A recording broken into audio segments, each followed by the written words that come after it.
pessoal, tudo bom? Estamos aqui mais uma vez, sou o professor Jeff e vamos aqui continuar a nossa destruição nas overdicas, né? Vamos tentar fazer aqui um mix com a probabilidade e mostrar a você que é a ciência mais linda de todas, né? Então é o seguinte, pessoal, a probabilidade, do modo mais técnico possível, mais tranquilo possível, né? Seria exatamente uma razão comparativa de todas as situações possíveis em um universo, né? Que nós vamos chamar de espaço amostral, que tecnicamente seria algo muito importante a se determinar.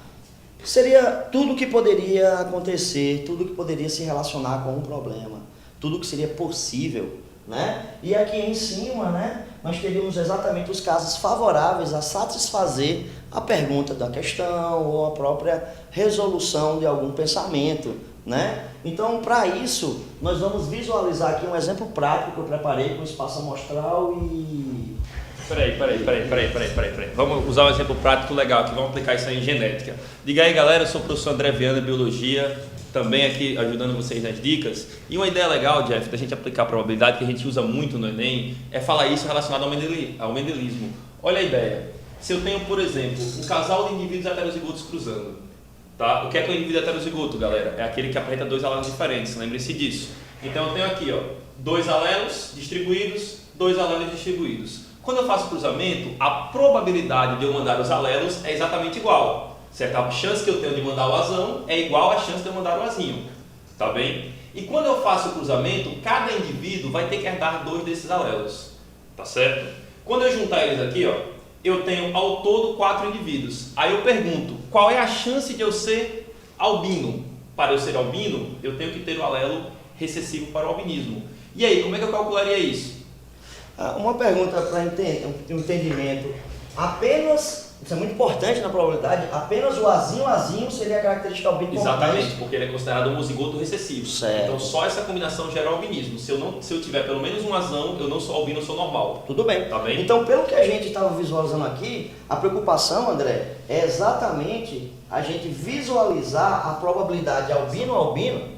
Só que como a gente tem que retornar o pensamento básico da probabilidade. Foi Mendel, né? Foi Mendel que propôs isso. Então é isso aí. Então aqui embaixo nós temos que nos preocupar com todas as possibilidades de criação desses cruzamentos aí. Que visualizando o exemplo do professor André, nós temos o quê? 4 coisas, 4 características.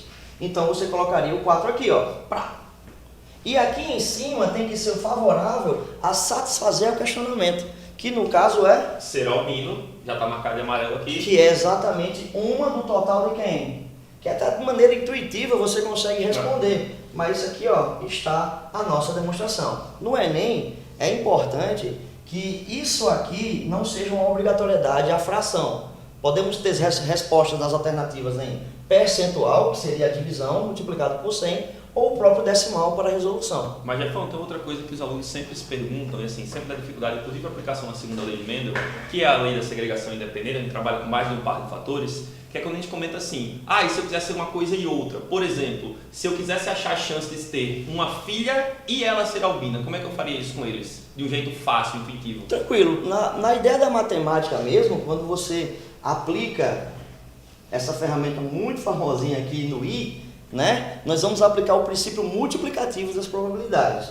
Pelo que nós visualizamos aqui no questionamento do professor André, nós temos um problema relativamente tranquilo, porque existe apenas a probabilidade de quê? De 50% de você ser mulher, que no caso, matematicamente falando, ó, são 2 sexos possíveis, homem ou mulher, e o questionamento feito ser mulher está aqui. Como ele falou mulher e albino, esse I vai tornar-me o quê? Um princípio multiplicativo. Pois ser mulher é independente de ser albino. Concorda? Concordo. Isso aí rapidão, Jeff. Isso é o que a gente chama de segregação independente dos fatores, galera. Isso é a segunda lei de Mendel, né? Lembra? A galera tem muita dificuldade, Jeff, por incrível que pareça. Você aplica a primeira lei, é a lei da segregação. Quando eu trabalho com 2 pares de alelos, tá certo? Se forem independentes, a maioria dos casos são independentes, a galera acaba tendo dificuldade, acaba querendo fazer um quadro desse com 16 possibilidades e não usa essa regra. Não usa a regra da multiplicação, que é uma regra simples e que faz a gente economizar tempo na prova. Tá? E tempo a gente sabe que é importante. E, né, para finalizar a ideia, nós já teríamos aqui o nosso cálculozinho previamente feito. Colocamos aqui 1/4 e nós temos aqui 1 oitavo a probabilidade disso. O que não importaria se fosse homem também, Não, né? se fosse homem seria um oitavo também, qualquer sexo, você sempre multiplica por um meio. É isso Valeu, aí. galera. Um grande abraço, até a próxima. Tchau.